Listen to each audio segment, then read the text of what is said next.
sea mejor que este año. Sin duda cada año debe ser mejor. ¿Cierto? Quisiera invitarles a abrir sus Biblias en 1 Corintios capítulo 3. Vamos a la lectura versículos 1 al 17. 1 Corintios 3, del 1 al 17. Para que funcione, los ventiladores que están ahí necesitan prender. Ni sois capaces todavía. Porque aún sois carnales, pues habiendo entre vosotros celos, contiendas y disensiones, no sois carnales y andáis como hombres. Porque diciendo el uno, yo ciertamente soy de Pablo, y el otro, yo soy de Apolos, ¿no sois carnales? ¿Qué pues es Pablo y qué es Apolos? Servidores por medio de los cuales habéis creído, y eso según lo que cada uno concedió al Señor.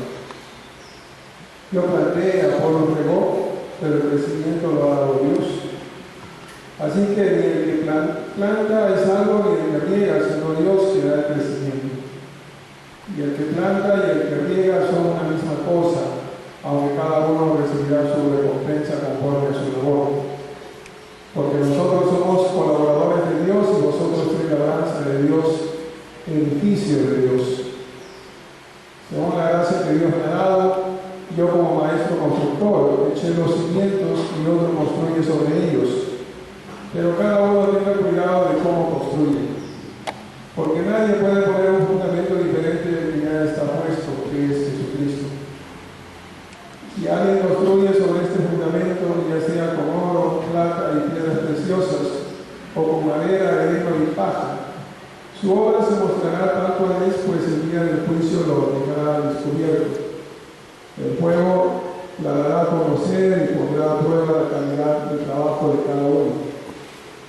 Si lo que alguien ha construido permanece, recibirá recompensa, pero si su obra es consumida por las llamas, él sufrirá pérdida, será salvo, pero como quien pasa por el fuego. ¿No sabéis que ustedes son el templo de Dios y que el Espíritu de Dios habita en ustedes? Si alguno destruye el templo de Dios, él mismo será destruido por Dios, porque el templo de Dios es sagrado y ustedes son ese templo. Vamos a orar, hermanos. Tiene nuestro rostro allí para que podamos. Padre Santo, Señor que estás en los cielos, en el nombre de Jesús, venimos ante tu presencia, Señor, para que por medio de tu palabra tú nos puedas hablar en esta mañana. Padre, permite que así sea, Señor. Ayúdanos a entender tu palabra. Que tu Espíritu Santo, Señor, nos pueda entregar, Señor, la capacidad para poder concentrarnos en tu palabra, para poder recibirla, Señor, y para poder aplicarla en nosotros. Oramos y te pedimos todo esto, Señor, en el nombre de Jesús. Amén. Amén. Este es un pasaje que he tenido casi un mes dando vuelta por mi cabeza, y yo les voy a explicar las razones del por qué este es un pasaje que ha estado casi un mes aquí rondando como un pajarito y no dejándome tranquilo.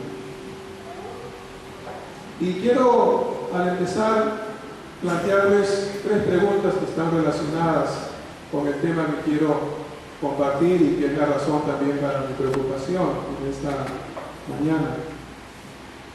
La pregunta es la siguiente: ¿cree usted que importarán nuestras obras en el día del juicio final? ¿Importarán nuestras obras en el día del juicio final? ¿Serán juzgadas nuestras obras? ¿O es necesario hacer obras?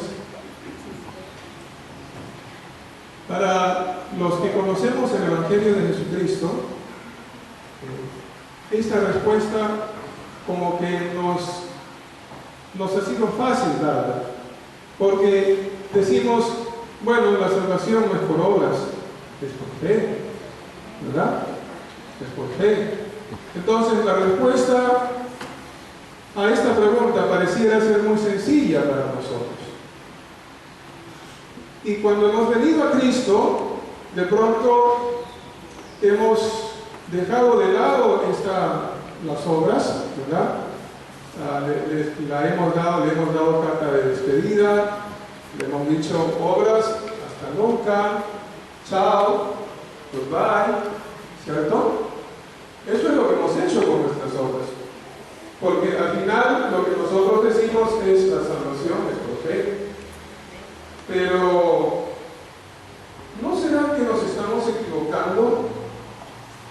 ¿No será que nos estamos equivocando en el sentido de que las obras sí son importantes? Y que Dios va a juzgar nuestras obras en el día del juicio final. ¿Será que no es una actitud bíblica por no tomar en cuenta nuestras obras? Dice la Biblia que realmente Dios no va a tomar en consideración nuestras obras en el día del juicio. ¿Y qué si realmente nosotros estamos equivocados, verdad? Y sí, Dios va a tomar en cuenta nuestras obras en el día del juicio. ¿Qué si usted y yo estamos equivocados?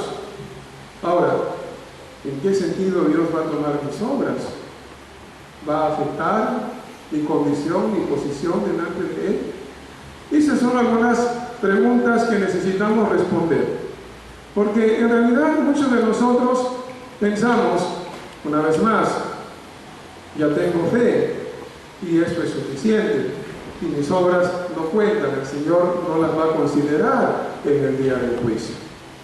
Este pasaje nos va a alertar contra la ingenuidad que muchos de nosotros tenemos. Y yo diría incluso contra la insensatez con la cual nosotros a veces llevamos adelante nuestra vida cristiana. Así que veamos lo que el apóstol Pablo nos dice a lo largo de este pasaje. Primer punto que quiero desarrollar es la obra de cada uno. La obra de cada uno. Dice la palabra, versículos 10 y el 13, lo siguiente. Dice: según la gracia que Dios me ha dado, yo como maestro constructor, eché los cimientos y otro construye sobre ellos. Pero cada uno tenga cuidado de cómo construye. Cada uno tenga cuidado de cómo construye. Y luego, en la partecita del versículo número 13, preste atención a esto que dice: la obra de cada uno será manifiesta o se hará manifiesta. La obra de cada uno, dice, se hará manifiesta en esta partecita del versículo 13. Ok.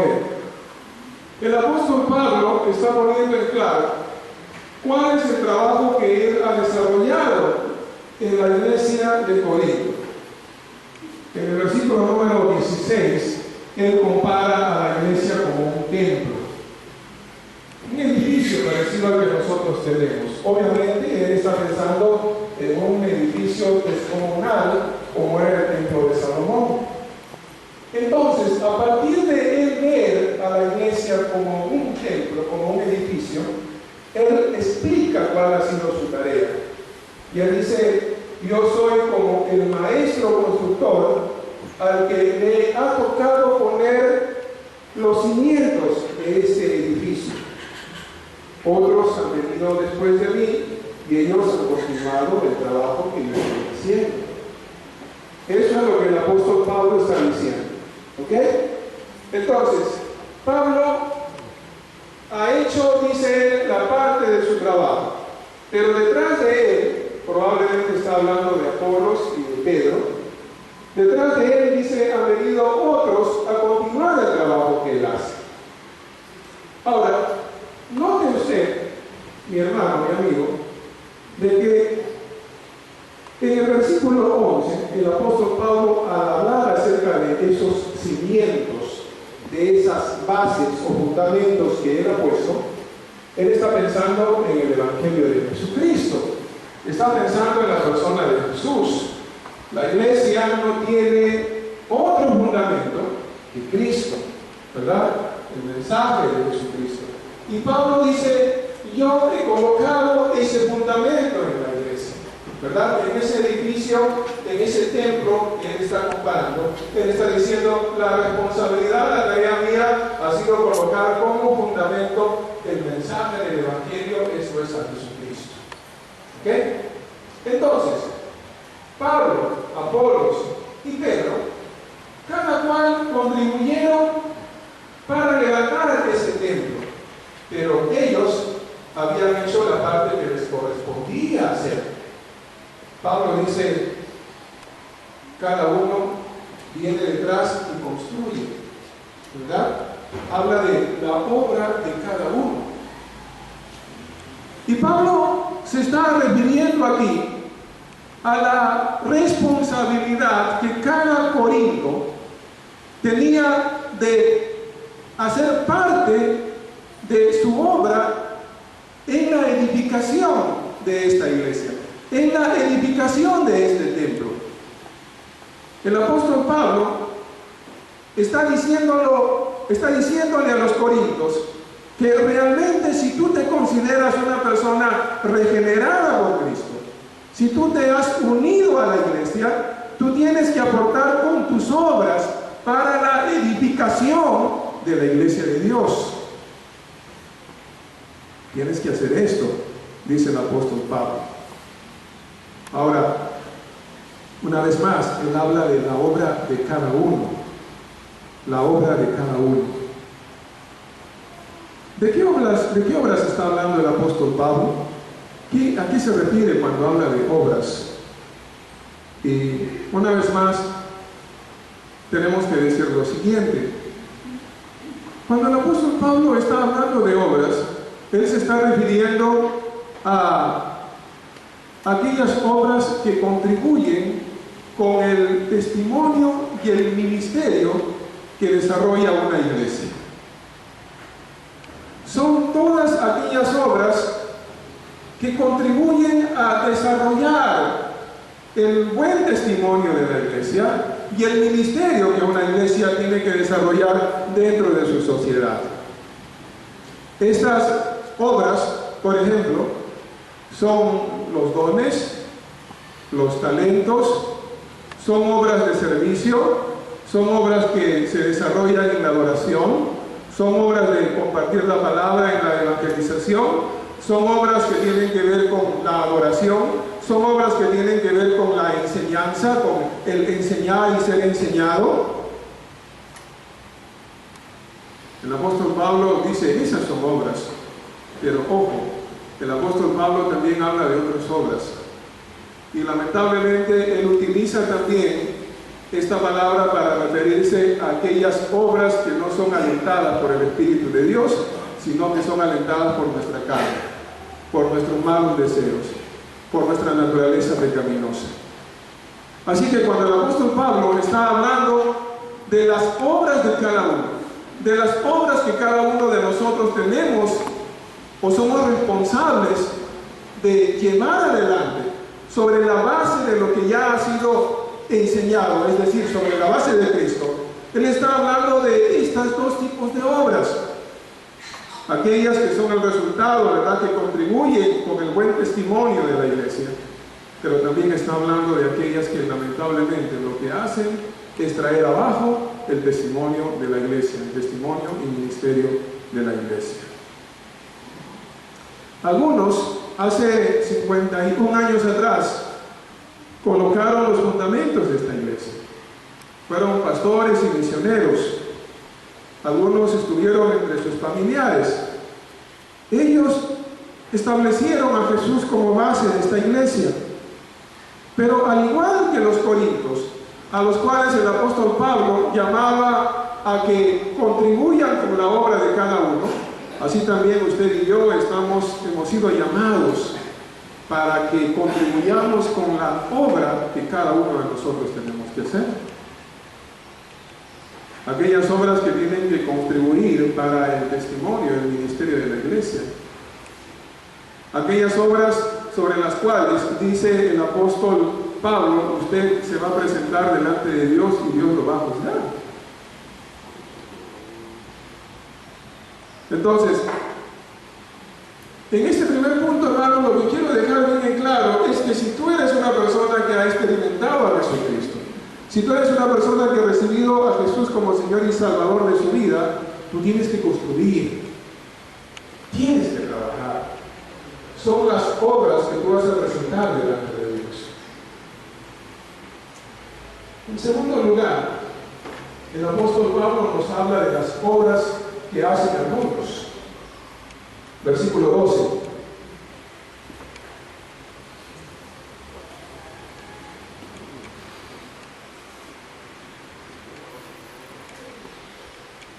Antes de continuar, quiero decirles algo. Estamos en época de gloria y si usted acostumbra a, disculpando la palabra, a arrimarse siempre atrás, ¿verdad? Y donde la mayoría se concentra, entonces mucho más calor va a sentir y se va a dormitar, ¿verdad? Como es lo que yo observo acá. Fíjense, tenemos 1, 2, 3, 4 bancas que están casi vacías, y por ahí algunas que están más o menos. Tenemos hasta 8, creo, en una banca, o 7, ¿verdad? Entonces, no estamos siendo buenos mayordomos. ¿Sí? Y si usted sigue haciendo lo mismo, entonces yo estoy pensando de que en realidad usted viene a dormitarse, ¿verdad? No al culto, ¿verdad? Porque aquí hay bancas que están a disposición. ¿Sí? Entonces, hermanos, por favor, ¿ya? Las próximas semanas, traten de disfrutarse del año, ¿ya? Traten de disfrutarse aquí, fíjense, hay aire ahí, ¿ven? Corre por allí y por acá. ¿Sí? ¿Ok? Bien, entonces, ahora voy a continuar. ¿Sí? Ahora, note usted, versículo 12. El apóstol Pablo dice, y si sobre ese fundamento, está hablando sobre Cristo, ¿verdad? Alguno edificare oro, plata, piedras preciosas, madera, heno o hojarasca, ¿verdad? Ahora, una vez más, nosotros necesitamos tomar en cuenta el templo de Salomón. Y el templo de Salomón era un templo impresionante, ¿sí? Era un templo impresionante. En realidad, ni siquiera se nos cruza por la cabeza cómo era ese templo. Y en ese templo, sin duda, estaban presentes los 3 materiales que el apóstol Pablo menciona acá. Estaba el oro, estaba la plata y estaban las piedras preciosas, que probablemente era el mármol. ¿Ok? Ahora, usted imagínese un templo como el de Salomón, donde hay piedras preciosas, donde hay oro y donde hay plata. Pero inmediatamente añádale usted a esa construcción hojas secas, ¿verdad? Paja que sirve para que los burros se alimenten, ¿verdad? Y colóquele madera de ella. ¿Puede imaginarse una construcción así? ¿Ah? ¿Qué tipo de construcción sería esa, verdad? Sin duda la madera, el heno y la hojarasca van a fijar esa construcción. Y el apóstol Pablo está hablando precisamente de algo como eso. El apóstol Pablo está hablando, imagínense, puede usted pensar, dice, en el templo de Dios, en el cuerpo de Dios, en la iglesia, siendo construida por esos 2 tipos de materiales. Materiales que realmente son agradables a la vista, pero materiales que afean ese templo. ¿Puede usted pensar en eso? Ahora, una vez más, el apóstol Pablo está señalando que construir el templo de Dios con ambos tipos de cosas es una situación fuera de lugar. Es una contradicción. No puede haber un templo así. No puede haber una iglesia así. ¿Qué obras podrían constituir el primer grupo mencionado por Pablo? Pablo estaba hablando del oro, de la piedra preciosa, de la plata, ¿verdad? Una vez más, tendríamos que pensar, mis amados hermanos, a partir del testimonio y el ministerio que la iglesia tiene que desarrollar. En principio, el apóstol Pablo nos está diciendo que estas obras tienen un carácter duradero, ¿sí? Porque van a ser expuestas a la presencia de Dios y realmente van a pasar la prueba. O sea, tienen un carácter duradero. Y como tienen un carácter duradero, vienen del Espíritu Santo. Es decir, todas estas obras son dirigidas, son controladas por el Espíritu Santo. Son obras que tienen que ver con la adoración, como decía, son obras que tienen que ver con el servicio, son obras que tienen que ver con la evangelización, son obras que tienen que ver con la adoración, son obras que tienen que ver con el compañerismo, son obras que tienen que ver con la enseñanza, pero todas ellas son impulsadas por el poder